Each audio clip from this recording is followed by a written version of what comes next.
pessoal, meu nome é Jair Maciel, professor da escola Tel Reis Cursos de Balneário Camboriú, Santa Catarina, e nesta videoaula eu vou estar mostrando passo a passo como fazer o dimensionamento de uma chave de partida estrela-triângulo. Eu vou procurar estar demonstrando da maneira mais prática possível, sem entrar em muitos detalhes de fórmulas matemáticas, de maneira que você consiga ter um caminho mais fácil, um caminho mais prático na hora de estar pensando em dimensionar uma chave de partida estrela-triângulo. É claro que você vai precisar, dependendo de cada caso, você vai precisar recorrer a outras fontes de informações. Aqui é uma fonte que vai ajudar muita gente, mas outras pessoas terão que buscar aí algum recurso mais particular, mais específico da sua área. Mas de um modo geral, o esquema apresentado aqui é o esquema que você provavelmente vai estar utilizando aí em grande parte do dimensionamento de chave de partida estrela-triângulo. O aprendizado da estrela-triângulo, ela tem a parte teórica de como que ela funciona e tem a parte de dimensionamento, né, dos componentes que vão estar envolvidos nessa partida. Mas além disso, muito importante também é a pessoa que está aprendendo montar essa chave de partida estrela-triângulo e comprovar o funcionamento dela na prática, tá? Isso é muito importante para o aprendizado mesmo, para quando você cair em campo aí numa indústria, dentro de um parque industrial ou numa instalação industrial, você já tem um pouco mais de afinidade ao mexer e manusear esse tipo de partida, esse tipo de elementos, né? Vamos lá, existe um programa, o CADSIMO. Esse CADSIMO é um programa gratuito que está disponível na internet e o objetivo não é explicar como é que esse programa funciona, mas eu fiz o desenho aqui, o esquema elétrico dessa chave que nós vamos estar usando como exemplo.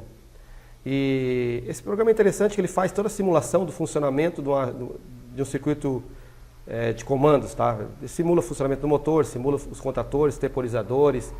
Ele tem todo um funcionamento aqui. Se tiver tudo ok na tua montagem, foi tudo certinho, ele vai indicar funcionamento legal e você vai ter condições de estar simulando o teu circuito aí. Bom, como falei, nosso objetivo aqui não é falar e discorrer sobre como que funciona o CADSIMO, mas sim utilizar ele já para a nossa aula aqui, tá? Então vou dar um zoom aqui para a gente observar. Antes de dar um zoom, ó, do lado esquerdo, aqui onde está o mouse, eu tenho o motor trifásico de 6 pontas, eu tenho o relé térmico FT1 e 3 contatores aqui, K1, K2 e K3, e 3 fusíveis aqui em cima, fazendo a proteção do sistema. Nós vamos estar dimensionando nessa nossa videoaula os fusíveis que nós vamos estar utilizando aqui, ou um possível disjuntor que nós vamos estar utilizando aqui também, tá? Então nós vamos ter duas opções de cálculo aqui. Ou nós dimensionamos para utilizar fusíveis, ou nós dimensionamos para utilizar disjuntor. Vamos dimensionar K1, K2, K3, relé de sobrecarga, tudo personalizado para acionar e comandar esse motor trifásico aqui. Do lado direito, nós temos o circuito de comando, tá? Esse circuito de comando, ele pega uma fase aqui da rede 380. Nesse caso aqui, ó, eu vou usar como exemplo, tá? Uma rede trifásica 380 volts. Dependendo da região que você está, ela pode ser 220 volts, pode ser 440 volts, tá? No nosso caso aqui, o exemplo que nós vamos estar trabalhando é uma tensão trifásica de 380 volts. Perceba que a gente tem um neutro aqui e tem o condutor de proteção lá em cima, lá, que ele tem que ser aterrado aqui o motor, tá? Bom, a tensão que eu tenho entre o neutro, que eu estou pegando da minha rede, e a fase é 220 volts. Portanto, toda a alimentação do nosso circuito de comando aqui embaixo, ela tem que ser pensada para essa alimentação, para esse valor de alimentação, que no caso é 220 volts. Por que eu tenho que pensar nisso?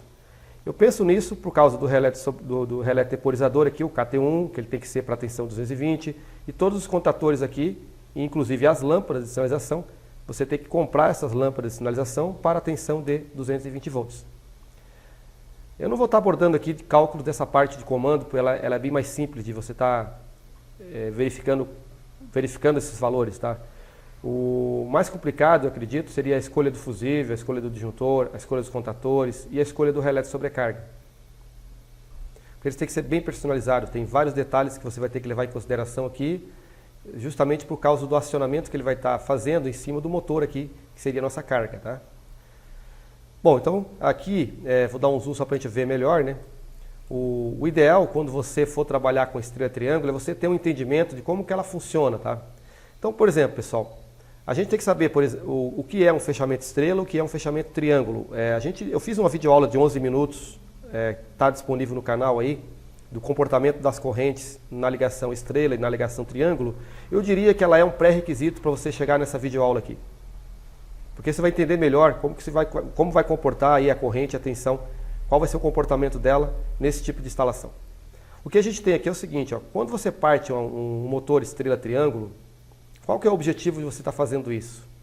O objetivo é você reduzir a corrente de partida do motor. O motor ele possui uma corrente de partida muitas vezes elevada, dependendo do tipo de motor, esse valor pode chegar a 6, 7, 8 vezes a mais, até um pouco mais de 8 vezes a corrente nominal.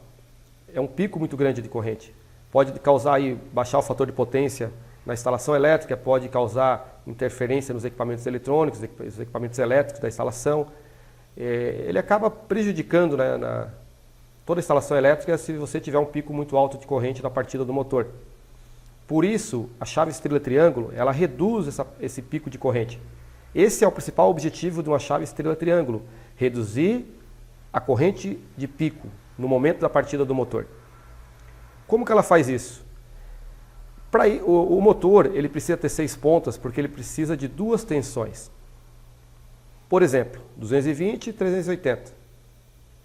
220 e 380, a relação deles é raiz de 3. Então, assim, ó, a tensão maior tem que ser raiz de 3 vezes a tensão menor. Então, 220 volts vezes raiz de 3, 380 volts. Certo? Para funcionar estrela-triângulo, essa condição tem que ser respeitada, tá? Então, a tensão maior tem que ser raiz de 3 vezes a tensão menor. Por exemplo, 380 volts, tensão menor, vezes raiz de 3, 660 volts, tensão maior. Esse motor que eu vou ligar na nossa rede aqui, ó, como ela é uma rede de 380 volts, a alimentação que entra aqui nos fusíveis é 380 volts trifásicos, e esse motor vai funcionar em triângulo na tensão 380, ele precisa ter na placa dele uma tensão de 380 como menor, na ligação triângulo, e uma tensão de 660 para a ligação estrela, que seria a tensão maior. Então, qual é a jogada aqui? Qual é a jogada da chave estrela-triângulo? A todo instante eu vou estar alimentando a minha rede com a tensão 380. Mas no momento que eu ligo meu motor, parto o meu sistema aqui, eu faço um fechamento através do contator K3 aqui, ó, do lado, ó, faço um fechamento, perceba que o K3 está em curto aqui, as entradas dos contatos de força, 1, 3, 5, e o 246 do contator está ligado nos fios das pontas do motor, que equivale aqui no caso o U2, V2 e W2. O W2 equivale ao 6, o U2 equivale ao 4 e o V2 equivale ao 5, aqui equivale ao 4, o U2 equivale ao 4, o V2 equivale ao 5 mesmo, tá certo? E o W2 equivale ao 6, então nós temos aqui 4, 5 e 6. Para mim fazer um fechamento estrela, você já sabe, na aula anterior, eu faço fechamento 4, 5 e 6, interligo um curto neles, isso é feito através do contator K3. E eu entro com a alimentação no 1, 2, 3. Nesse caso está marcando como 1, V1 e W1, que equivale a 1, 2, 3. Certo? Que vem aqui de cima via contator K1. Então a gente percebe que no momento que eu parto meu motor, o primeiro contator a ser ligado tem que ser o contator K1, K3. Para quê? Para que ele feche o 4, 5 e 6, né, ou o 2, V2 e W2 em curto. Na sequência, alimenta o contator K1, que joga uma tensão 380 para cima do motor.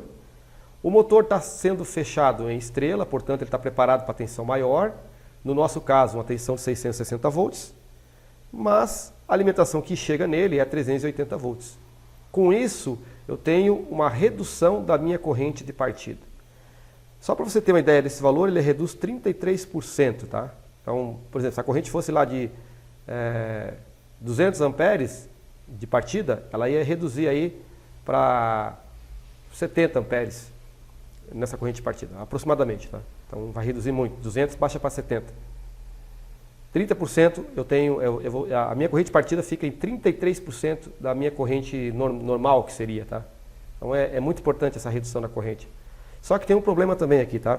No caso, como ela reduz a corrente, ela reduz o torque do motor, ela reduz a potência do motor.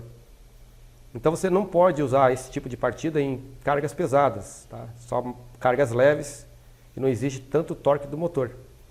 Ou então você faz uma parte do motor a vazio e faz o acoplamento da carga assim que o motor estiver funcionando certinho em triângulo já, tá? Tá com a rotação nominal dele, já está na ligação triângulo, você faz o acoplamento aí da carga em cima do eixo do motor. Perfeito? Então, no primeiro momento nós temos então o acionamento de K3, na sequência o K1, alimenta o motor em estrela, aí conta um tempo, por isso nós vamos ver o comando aqui, o temporizador KT1 aqui, ó. Esse KT1 é o que faz o tempo, que inicia a contagem, né? Que mantém K3 ligado e K1 alimentando. Depois do tempo aqui decorrido, que esse temporizador varia de 3 a 30 segundos, você pode comprar de vários modelos. Depois a gente vai dar uma olhada aqui em como dimensionar o temporizador, tá?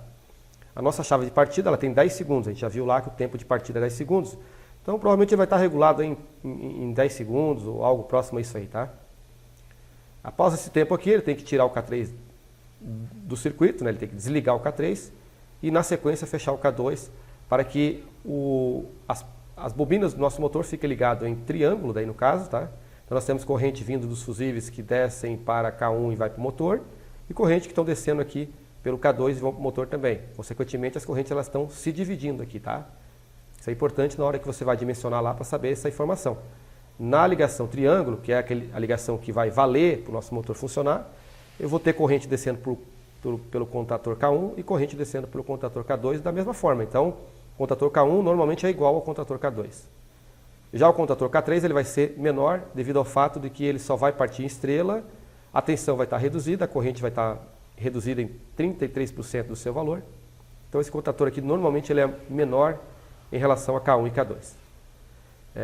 Aqui nós temos o relé de sobrecarga que vai proteger contra falta de fase, parcialmente, é claro, né? Ele não é um relé de falta de fase, ele vai proteger mais no sentido de um aumento na corrente do motor aqui devido a uma sobrecarga no motor, devido a um defeito de rolamento, ou qualquer outro defeito de bobinas e tal, e que a corrente aumenta. Esse cara está bem ajustadinho, ele passa o tempinho dele máximo e ele desarma todo o circuito. Ele não desliga nada na parte de força, tá? Esse FT1, que é o relé de sobrecarga, vai estar atuando aqui no comando em cima do FT1 aqui, do contato normalmente fechado 95 e 96. É esse contato que vai abrir, desligando tudo para baixo e tirando a alimentação do nosso motor. Rapidamente olhando aqui o circuito de comando, nós temos a tensão 220 entrando aqui no fusível, sai do fusível, entra no relé de sobrecarga, que a gente já falou que vai proteger, né? 95, 96, vai para a botoeira S0, normalmente é uma botoeira vermelha para desligar o comando. Vai para uma botoeira S1, que pode ser uma botoeira de emergência para você instalar na máquina lá, no caso de um pano e estar desligando ela. Nem todo circuito precisa disso, tá? Você pode ter simplesmente uma botoeira vermelha para desligar, não ter a emergência, assim como você pode ter vários botoeiras de emergência ligadas em série, tá? Depois nós temos a botoeira S2 que vai fazer a partida do motor. Perceba que essa botoeira S2, ela, quando uma vez fechada, uma vez que a tensão está chegando aqui, está disponível em toda essa parte superior da instalação. Qualquer um que fechar aqui já vai estar energizando. A gente percebe, seguindo aqui, que nós temos um contato normalmente fechado de K1, que está ligando uma lâmpada H1. Como a lâmpada está ligada ao neutro, essa lâmpada já está energizada, tá? Essa lâmpada a gente coloca na cor verde, indicando para o painel que esse nosso sistema está pronto para ser ligado, pronto para partir, tá? Perceba que ele já está energizado no momento que você liga esse sistema à rede de alimentação. O fusível está ali, está tudo certinho. Nesse momento você já tem uma tensão chegando aqui na lâmpada H1. Mas no mais você não tem ninguém, está tudo aberto, certo? Todos os contatos abertos. Então o primeiro contato a ser fechado é a botoeira S2. É uma botoeira de retorno para o mola, então você pressiona ela vai alimentar KT1. KT1 sendo alimentado, ele vai fechar esse contato. Aqui ele já mostra como normalmente fechado, mas na verdade ele vai fechar na hora que você pressiona, tá? Então esse contato vai ficar fechado aqui, ó. Essa alimentação então da botoeira passa aqui por K2 que está aberto, no caso o K2 seria esse contator aqui do lado, você não tem ninguém acionado, o KT1 só vai acionar após decorrer o tempo, o K2, que é o selo dele, não está fechado porque o K2 não está ligado. Então, esse contato aqui 21 e 22 de K2 estaria fechado mesmo, tá? Então, quando você pressiona a botoeira, você alimenta o temporizador e ao mesmo tempo você alimenta o K3. Conforme a gente falou, o K3 é o primeiro contator a ser acionado. Quando você acionou o K3, esse contato aqui, ó, 13 e 14, ele vai fechar alimentando o contator K1. Conforme a gente falou, né, o K1 é que joga a alimentação para as pontas do motor. Então entra K3, K3 aciona K1. K1 fecha esse contato de selo, né, aqui do lado da botoeira. Por quê? Porque quando você solta a botoeira, você desligaria todo o sistema. Como a coisa é muito rápida, eu mostrei passo a passo, mas o que acontece é o seguinte, você pressionou a botoeira, alimenta KT1, alimenta K3, K3 alimenta K1, que fecha esses contatos aqui. Quando você soltou o botão, tirou o dedo do botão, esse contato já vai estar selado, mantendo a alimentação do KT1, mantendo a alimentação do K3, e ao mesmo tempo ele fecha esse contato para manter a alimentação do K1 aqui também, tá? Mas você tem duas alimentações nesse momento, a alimentação do K3 e do K1, em paralelo aqui para alimentar o K1. Bom, aqui ó, você tem um contato fechado de K3 que quando ele entrou inicialmente, ele abriu. Para que é usado esse contato aqui? Ó? É um contato de proteção, um contato de intertravamento, evitando que o K2 entre, tá? Quando o K3 estiver acionado, que ele fecha um curto aqui no 135, esse curto iria lá para cima da rede de alimentação. Para que não aconteça um curto na rede, esse contato de K3 ele vai estar aberto, evitando que o K2 entre em funcionamento. Se o motor for muito pesado, se a coisa for muito crítica, é interessante colocar dois contatos em série aqui, tá? De intertravamento do K3. Por exemplo, 21 e 22 e 31 e 32 de K3. Ou 41 e 42 de K3, tá? Se a coisa for crítica, coloca mais contatos aqui. De repente, dois contatos em série. No nosso caso, vamos considerar um contato apenas, tá? Bom, então esse contato abriu, o K2 não tem como entrar. Esse contato aqui do K2 não vai fechar porque o K2 não entrou ainda. E esse contato de K1 vai abrir apagando a lâmpada verde, porque o motor já deu início à partida. Ele não está pronto para partir, ele já deu início à partida. Então apagou todas as lâmpadas aqui. Bom, contou o tempo do temporizador, passado o tempo dele, esse contato vai abrir, o 15 e 18 vai abrir, tirando a alimentação do K3.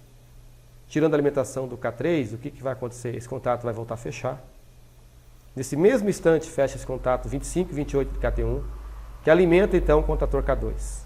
O K3 já saiu fora, não está mais na rede de alimentação, o K3. O K2 entrou, tá? Quando o K2 entrar, ele abre esse contato aqui 21 e 22, evitando que o K3 resolva entrar de novo no circuito, né? Ele não pode fazer isso de jeito nenhum. Então, para proteção, foi colocado aqui o 21 e 22 do K2, que seria o intertravamento também para evitar o acionamento do K3 quando o K2 estiver ligado. Uma vez que o K2 ligou, o motor já está funcionando em triângulo. Daqui para frente ele fica ligado até que o motor seja desligado, né?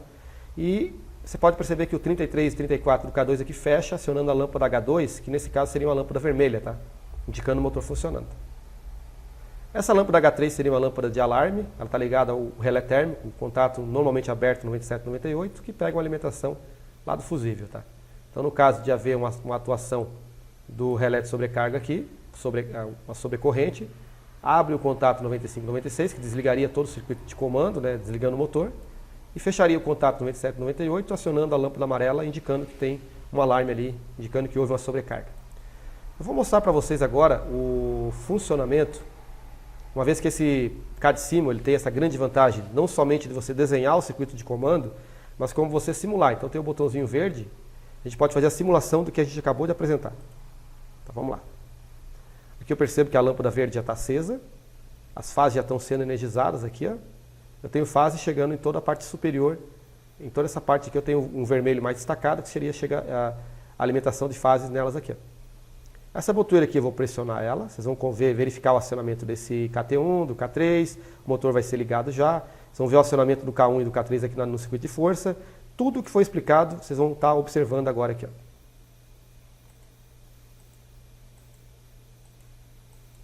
Só deixa eu posicionar certinho, fazer novamente aí, ó. Alimentei a botoeira, alimentou K1, alimentou K3, que ligou K1, o motor está partindo em estrela, K3 e K1 fechado. Olha os contatos que abriram de proteção aqui, ó.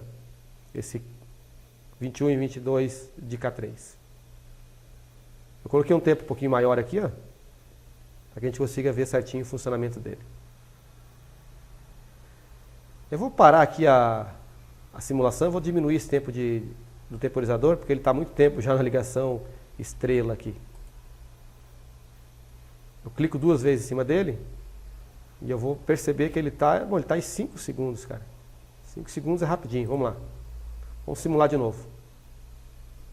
Vamos acionar a simulação, acender o verde e vamos pressionar a botoeira aqui. É bom que você consegue ver certinho os contatos que estão abertos, os contatos que estão fechados, né?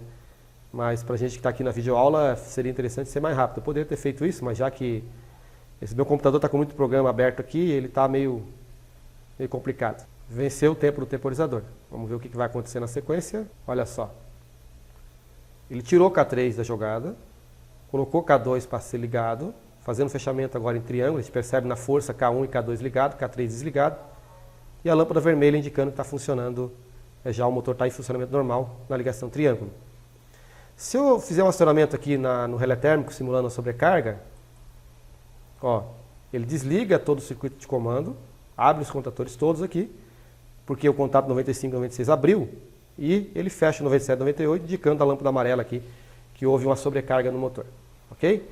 Então, pessoal, o objetivo aqui não era, como eu falei, explicar o CAD-SIMO, e sim mostrar um esquema que a gente vai estar usando como exemplo, dimensionando os fusíveis K1, K2 e K3. Vamos lá então.